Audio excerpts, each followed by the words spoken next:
도시 빈민 문제의 상징과도 같던 대전역 쪽방촌이 헐리고 영구 임대와 신혼부부 행복주택이 들어섭니다. 원주민이 대책 없이 내몰리는 게 아니고 함께 상생하는 쪽방촌 재생의 전국 첫 모델이 될 전망입니다. 충남에서 코로나19 확진 환자가 가장 많은 천안 지역 경제 회생을 위해 천안시가 자체 예산 1,500억 원을 풀기로 했습니다.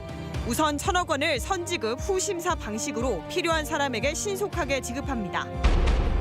한국원자력연구원이 중저준위 핵폐기물을 경주로 이송하려던 계획이 올해도 무산됐습니다. 핵종 분석 오류 사태로 불신이 쌓이면서 핵폐기물이 3년째 대전에 발이 묶이게 됐습니다.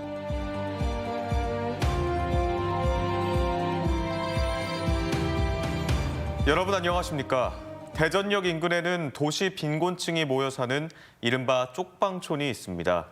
도시 빈민 문제의 상징이기도 한 이곳은 급속한 도시화의 그늘이기도 한데요.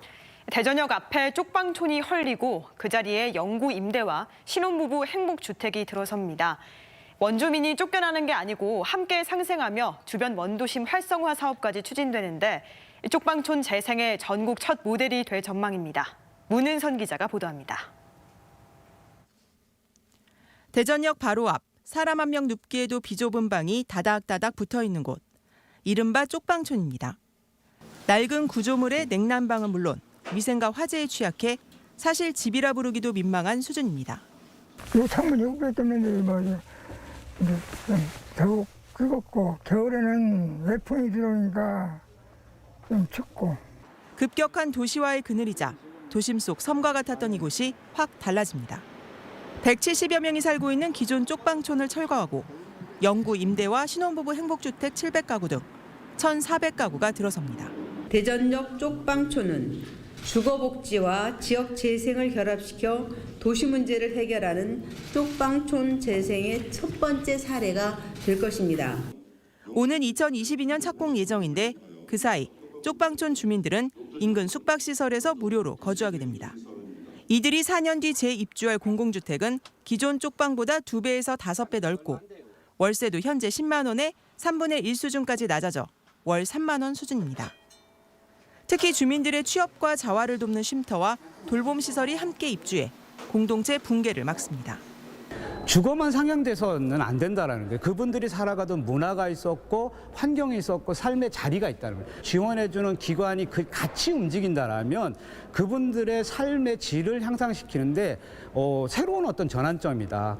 주변 원도심 활성화 사업도 함께 추진돼 대전역 주변으로 철도 산업 클러스터를 조성하고 청년 창업 공간, 도서관 등이 확충됩니다. 단순히 쪽방촌에 관한 주변 사업으로 그치는 것이 아니라 대전역을 중심으로 한 역세권, 나아가서 대전 원도심의 새로운 활력을 불어넣는 계기가 됩니다. 대전역 앞 낡은 쪽방촌이 헐리고 10년 넘게 지지부진했던 역세권 개발 사업에도 55개 기업이 참여 의사를 보이면서 모처럼 대전역을 중심으로 한 원도심이 활기를 되찾을 절호의 기회를 맞고 있습니다. MBC 뉴스 문은선입니다. 충남에서 코로나19 누적 확진 환자가 가장 많은 천안은 최근 확진세가 누그러졌지만 무너진 지역 경제 회복이 시급한 과제로 떠오르고 있습니다. 충남도 차원의 긴급 생활 안정자금 지원이 이어지고 있고 천안시는 이에 더해 자체 재원으로 추가 지원에 나서고 있습니다. 김윤미 기자의 보도입니다. 충남도와 일선시군이 지급하는 긴급 생활 안정자금 신청 현장. 충남에서 가장 많은 106명의 확진 환자가 발생한 지역인 만큼 지역 경제도 그만큼 타격이 커 창구는 종일 북적입니다. 가정집에서 들어오는 공사, 작은 공사라도 못하게 되고 또 현장에서도 외국인을 많이 쓰다 보니까 현장에도 접근을 금지시키니까 일이 전혀 안 되는 거예요. 월세에 도움이 될 것 같아요. 아직 4월 월세를 못 냈거든요. 근데 우선 4월 월세를 받으면 4월 월세부터 먼저 내려고. 마감을 앞두고 18,000건이 접수됐지만 지급 비율은 37% 수준에 그쳐 전체 409억 원 가운데 65억 원만 지급됐습니다. 자격 조건과 필요한 서류가 까다롭고 전산 입력과 심사에도 시간이 걸리기 때문인데 천안시가 대책 마련에 나섰습니다. 1,500억 원 규모의 자체 재원을 확보해 별도의 경제 회생 대책을 추진하기로 하고 1,000억 원을 선지급, 후심사 방식으로 필요한 사람에게 신속하게 지급하기로 했습니다. 필요한 재원은 700억 원에 달하는 삼거리공원 명품화 사업 규모를 절반 이하로 줄이는 등 예산을 절약해 마련합니다. 선대출 후심사 제도식으로 정말 손쉽게 정말 필요한 사람한테 정말 귀중한 지원 자금이 집행돼야 된다고 생각을 해서 또 500억 원은 신용보증기금을 통해 5천억 원 규모의 대출로 지원해 소상공인과 청년 창업가들도 돕기로 했습니다. 물론 재원 확보와 구체적인 방안 모두 의회 동의를 얻어야 하는 만큼 실행 시기를 얼마나 앞당길 수 있을지가 70만 천안시를 이끌 새 수장의 첫 번째 과제로 떠올랐습니다. MBC 뉴스 김유미입니다.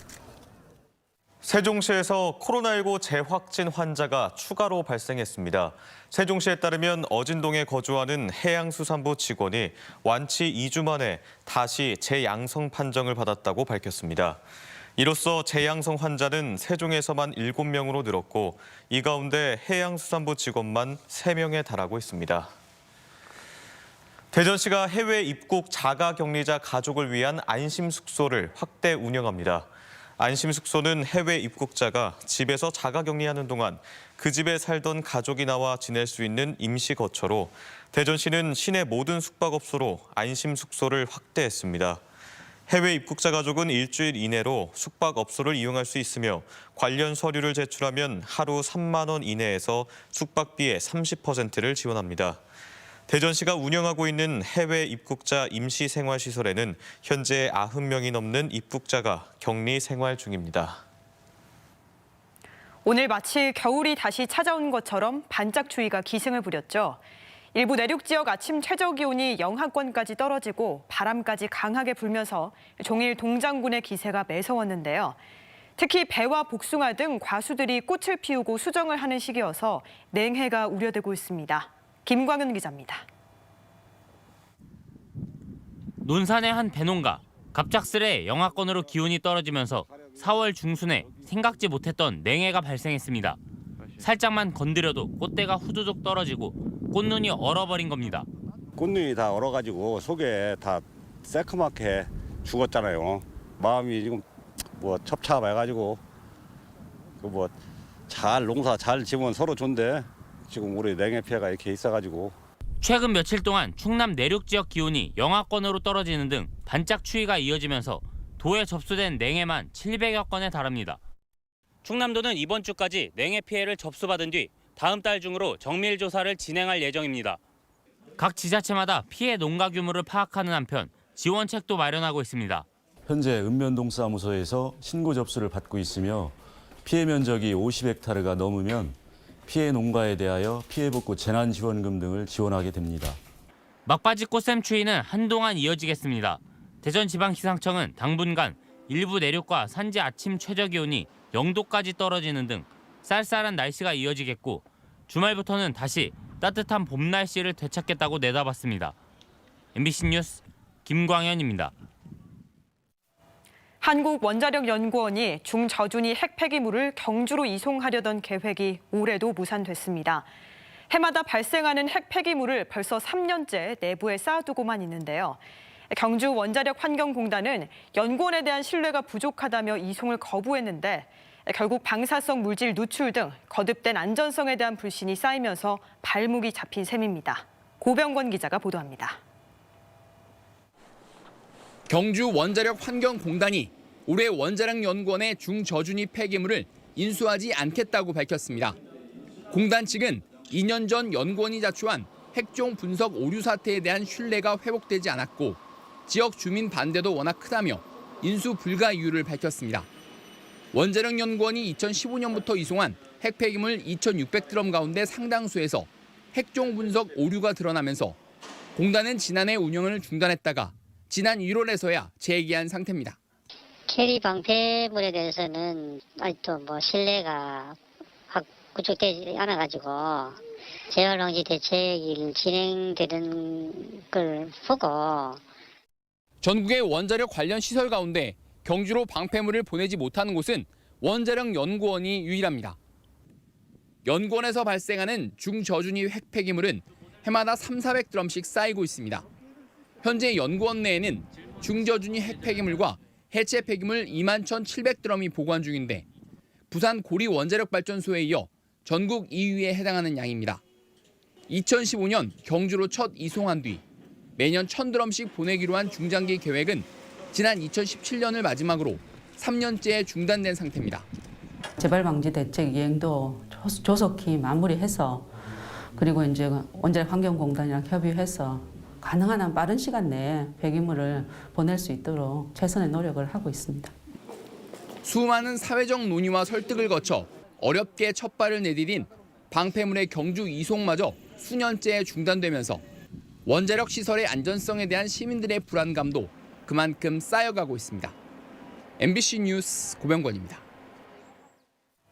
오늘은 환경 문제의 심각성을 알리기 위해 세계적으로 제정된 지구의 날입니다. 코로나19로 전 세계가 바이러스 위험에 빠진 지금 우리와 함께 숨쉬고 있는 지구와 환경의 소중함도 그만큼 절실해지고 있는데요. 지구와 함께 살기, 생활 속 작은 실천이 중요합니다. 김태욱 기자입니다. 멸종위기 야생생물 2급인 맹꽁입니다. 불빛을 비추자 땅을 파고들며 숨고 짝을 찾기 위해 우렁찬 목소리를 냅니다.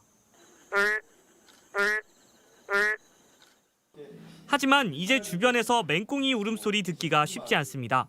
지구 온난화와 곳곳에서 벌어지는 난개발로 습지가 크게 줄면서 맹꽁이와 개구리를 비롯한 양서류의 서식 환경도 상당수 파괴됐기 때문입니다. 이런 개구리들은 환경의 변화에 아주 민감해서 멸종 위기에 있습니다. 그래서 이런 전시를 통해서 많은 사람들이 보고 기후 변화의 심각성을 알게 하기 위해서. 코로나19라는 신종 바이러스는 우리의 건강은 물론 일상까지 뒤흔들고 있습니다. 계속되는 환경 파괴 속에서 또 다른 미지의 감염병이 창궐할지 누구도 예측할 수 없습니다. 우리 모두가 지구와 공존하고 환경을 지키기 위해 노력해야 하는 이유이기도 합니다. 기후 문제는 우리 내일의 문제지만 나의 문제로 우리가 인식하고 행동하고 실천하지 않으면 어려운 상황을 맞이하고 있다는 것을 시민단체들은 현대제철 당진제철소 앞에서 기자회견을 열고 지구온난화를 가속화하는 기업들의 탄소 배출을 줄이기 위한 노력을 촉구했습니다. 또 지구의 날을 맞아 대전과 세종, 충남 공공기관과 아파트 등 500여 곳에서는 온실가스 줄이기에 동참하는 모두가 10분간 불 끄기 소등 행사가 진행됐습니다. MBC 뉴스 김태욱입니다. 다음 달 5.18 민주화운동 40주년을 앞두고 국립대전현충원에 걸린 전두환 씨 친필 현판의 교체 여부가 조만간 판가름 날 예정입니다. 국가보훈처는 전두환 씨의 친필이 새겨진 현충문 현판과 현충탑 헌시비의 교체 여부를 두고 전문가의 의견 수렴을 마쳤으며 조만간 교체 여부를 발표하겠다고 밝혔습니다. 대전현충원 한글 현판은 지난 1985년 준공 당시 전두환 씨의 친필을 새겨 만들어졌으며 지난해 5.18 관련 단체와 시민단체를 중심으로 철거해야 한다는 주장이 제기됐습니다. 식품의약품안전처가 용도 변경 허가를 받지 못한 원액을 사용했다는 이유 등으로 주름살 개선제 메디톡신의 생산과 판매를 중단하자 제조사인 메디톡스가 대전지법에 행정소송을 제기했습니다. 보톡스 제조업체인 메디톡스는 논란이 된 의약품은 이미 소진됐고 현재 유통되는 제품은 안전상의 문제가 없다며 대전지방식품의약품안전청장을 상대로 의약품 제조와 판매 중지 명령 취소 청구 소송을 냈습니다. 올해로 36회째를 맞는 2020 대전 MBC 금강미술대전 운영위원회가 열려 김진원 작가를 운영위원장으로 선임하고 시상 부문과 일정 등 공모 요강을 확정했습니다. 올해 금강미술대전은 한국화와 서양화, 서예, 문인화 4개 부문에서 전국에 걸쳐 다음 달 25일부터 석 달간 출품작을 공모합니다. 시상식은 오는 9월 25일 공주 고마 특별 전시장에서 열리며 같은 장소에서 10월 4일까지 입상작 전시도 함께 이뤄집니다.